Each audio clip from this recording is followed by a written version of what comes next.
Hey YouTube, in this video I'm going to tell you how I went from knowing nothing at all to doing my own web app. 6 months ago I decided that I will be doing my own app, and this came actually by coincidence because I wanted to update my own website. In the process I found out that I actually need to hire someone to do that job for me, so it was between two options. One was hiring someone and two was doing it myself, and I obviously chose two and I went forward with it and I could not be any happier. Looking back, it went pretty well, and since I've done that, I've actually decided to do a few more projects and start a few GitHub repositories to learn a few different things. And now I can actually code in 3 different languages and I couldn't be any happier. I thought long and hard about why I wanted to do coding, and I realized it is a way forward for me because I do want to create a few apps and I have a few projects in mind, and I figured instead of having to contract with someone, I will be doing it myself, and I basically chose that path and stuck to it.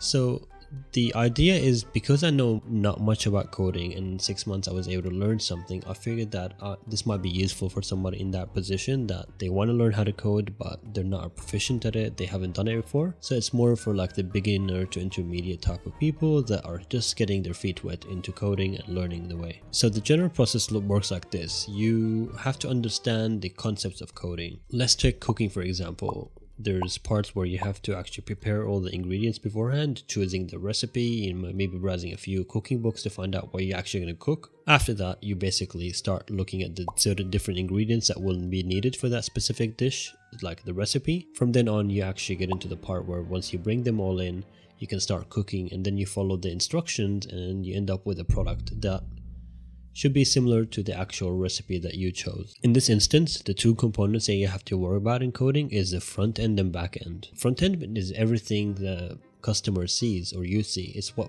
people interact with. It's the visual looks of a website. It's how the buttons look, how they interact, how it looks design wise, does it fit in your iPad and iPhone, whatever. It's basically the interface that people interact with. And that's composed for 2 things. One is the actual UI, which is like essentially the user interface, and the UX, which is how it behaves, how the website behaves, how the buttons reshape and all of that. So in terms of the web app, you actually have to understand the concept of like the UI. Understanding the basic design principles is very important when you're trying to create something from scratch. You have to have essentially an idea of what your end product is going to look like. In this essence, like if you were cooking, you want to know, how the lasagna will look like when you present it. With coding, you actually want to realize, is it going to be a web app? Is it going to be an application on your mobile phone? Based on that, your decisions will dramatically change. So deciding what you actually want at the very end will help you determine what you will need, the recipe. Understanding the basic design concepts and principles is always handy because it helps you make better decisions down the track. It's like knowing that chicken might go well with vegetables. The idea is when you're doing the coding, the principles, learning those early on will help you make better decisions and less errors down the track. So I think learning the principles of good design is important and is something that is worth spending a little bit of time on. Second of all is understanding how the website behaves, and that is how different platforms change and how based on the different platform there's different uses that will need to be considered. So the actual web app or web mobile app will be functional. So basically what you do in the UI, which is a design phase, in the UX you're deciding how it all works together, how it behaves in a functional manner that's meaningful for the end user. They're very similar but very different. They're considering the front end, which is what the user interacts with, but it's a bit of different in terms of one is design and the other one is more to do with behavior, how it actually feels to be used. There's usually 3 common languages involved, which is HTML, CSS, and JavaScript. That's not Java. JavaScript and Java are very different, but usually with front end you have these, and then there's different platforms that you can use, like certain components that can be utilized in those HTML, CSS, and JavaScript languages. So having those 3 languages is very handy, and you'll come across it very often in almost every other front end development. The back end, which is basically where the cooking actually happens, is a bit more messy, just like cooking is, and usually that's made from a certain language. Most applications use a single language. However, some decide to use 2 or 3 depending on the usage. But it's usually, you stick to one throughout most of the backend. And in the backend, essentially, you're considering how things work, how things behave. So when you click a button, what actually happens? Where does that information get sent? How do you log in with your Facebook, mobile, So you're essentially learning what the functions are needed to actually create a working website. What does what, how does it do it, what does it communicate with? You're essentially deciding all that information, how it all should come together. So as a chef, you're using those ingredients which you built up in here at the front end to make it an actual end product. You actually have to start cooking it, you have to cut it, you have to put the spices on. For the back end, all these decisions are made out there. It's not something anybody sees, but it's a lot more in the back end. So Facebook, has a front end, a lot more in the back end. So you're always considering in the back end, it's going to be a bit more work because there's a lot of more things to think about. Common coding languages could involve Java, PHP, C#, among many others. But these are usually used differently, and here Java again is not the same as JavaScript, and that's something I, as a new person getting into coding, was so confused about because they sound very similar, but they're completely different. Congratulations, now you know roughly how 99% of the apps that you've ever used work. So you know how there's a front end and there's a back end. In the front end, you're deciding the UI and UX. In the back end, it's a bit more complex, but you generally choose one single language and stick to it. And that's not a hard rule. You can often find different languages. For example, if you're using machine learning, you might use a small component to do with Python, but the general infrastructure is focused on one language. Now, I like to relate these things into how I function as a health practitioner, and for me, the front end is what a patient tells me when I'm in the room with them. They tell me, okay, Osama, my knee hurts, I have swelling in it, it's clicks a little bit, and I cannot bend my knee. So that's the front end, that's what appears at the surface. At the back end, I'm thinking about all the things that I have to do in terms of special testing, sending for diagnostic imaging, communicating with other doctors and practitioners to find out what's really going on, liaising with other health practitioners to help facilitate a better recovery. So it's a lot more things in the back end that you have to consider, and that's usually takes more work.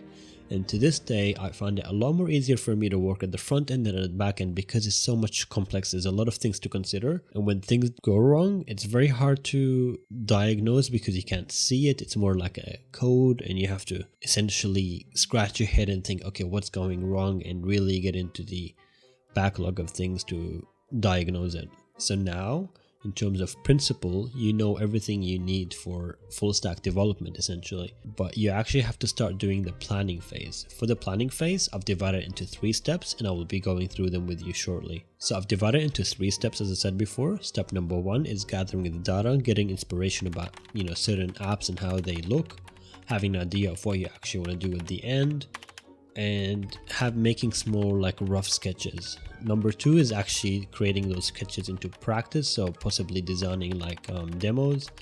You can create certain prototypes that you want your website to look like, and that can help you plan off your recipe essentially. The hardest thing about this is, unlike cooking, if you see a pie, you have to actually go back and think what makes a pie, but in your project it could be something completely different, something nobody has ever done before, and you have to think about, okay, I have this idea, the end goal, I don't know how it looks like, I don't know what ingredients will be in it, but maybe I can use what I've learned to add them all together and make that end point. And a lot of times you find that certain things work and certain things don't, and that's where the creative mind of a programmer works, in combining the best recipe essentially to give you the best output.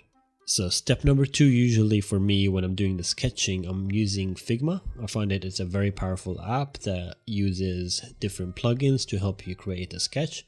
And from that sketch, you can start creating the UI and the UX, and eventually the backend as well. Plan 3 is basically combining all these things together, creating, you have the sketch, you have the idea of what it's going to look like, and you have a rough idea of what will be needed. And that is now giving you all the things, and you have to start putting them together and says what comes in first. Usually, once you decide on a certain language, you start with that, and then you build up the front end and the back end in the process. But you need those 3 steps. One is getting the inspiration.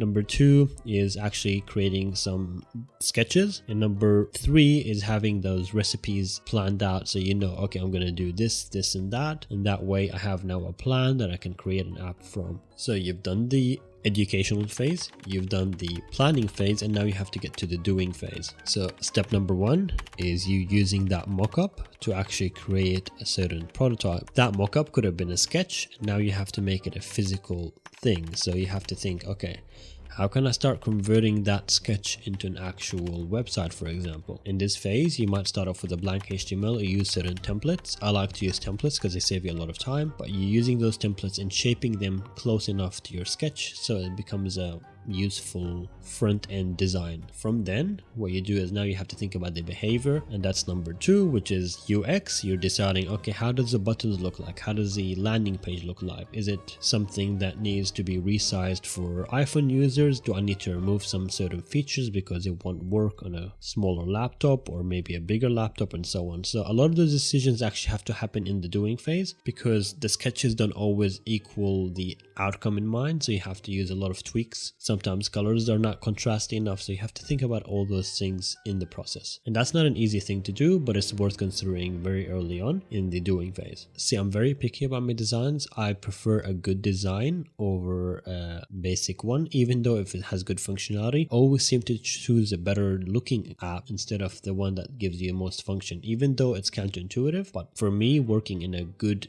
designed app makes a whole world difference for me, and I'm always happy to pay a premium for that. So for me, focusing on the front end looking fantastic is very important. Step 1 and step 2 is done in the doing phase. You've made a front end website that looks something similar to what you need, and you've thought about the behavior of it, how it actually will function, both in the planning phase and the doing phase. And now you actually have an interface that you can use. Now you have to think what's going to happen when I'm interacting with it. Like if you have a social login, you have to think about, okay, what sort of social media APIs do I need to connect with so I can actually authenticate those data? You know, how can I ensure that when somebody buys it, it goes to Stripe and does a payment? How does it work with certain, CAPTCHA so people are not spamming my website? So all those back end decisions happen while you're essentially working at the front end, because it's easier to have a front looking thing and then work your way backwards and just build up the back end and then work forward, because often you might end up not knowing what you need because you don't even know what it looks like. So deciding the front and working backwards is important. It's almost like deciding, okay, I'm going to build a phone. I have this much space. What can I fit inside of it? Instead of saying, how many options can I fit in anything? And then having so many things that you can't put into a smaller thing. Knowing how much space you can take is important, because based on that, you can make those decisions as you go. Doing the principle understanding and then going to the planning and the doing. Now that you've done all those things, you've done the front end and the back end, this generally is a formula to how to make an app. How did I do it myself? I started doing a lot of courses online, but it wasn't working because I was doing so many courses, but I didn't know what I wanted to do. So instead, I focused on doing small projects that are close enough to what I wanted to achieve. Based on that, I was able to shift those things from where the principle was, which for me was creating like a web app, to an actual practice by baby stepping it in smaller projects. So it could have been, for example, learning how to do front end development with Bootstrap or React. And based on that, now I have to think about the back end. So learning more at the server side, how to use MongoDB and other components that are needed in the back end. So for me, I worked on a way that I can look into a certain outcome, which was creating a certain web app, and work my way backwards in choosing the right courses and YouTube videos to learn from, instead of just going Python from start, Java from start, because that will take you so long and you will never really be perfect at one language, and you don't even need to. What you need is just choose certain parts of a language that are useful for you and for your end product. Based on that, it will become very easy for you to pick up different languages. And as someone hasn't done coding before, it's a lot easier for me to pick up a new language next time, because I already know the principles of the first one, but I know I don't need to know everything about it. I only need to know enough for it to be functional, and that's what matters at the end of the day. If you like this video, please give it a thumbs up. If you have any questions about how I did it, and if you want more specifics, please let me know in the comments down below. If you like this style of video, please subscribe. I'll be posting more videos like this. My goal is to dumb down a lot of the information that I'm understanding from coding and learning how to code in a meaningful way, just like I essentially explain it to patients in a more simple manner. Because a lot of times it can look very complex, but it is actually very easy once you know the basic knowledge needed. And I like to use certain shortcuts and easy demonstrations because it helps me learn, and I hope that you find that interesting too. See you guys in the next one, and thank you for watching.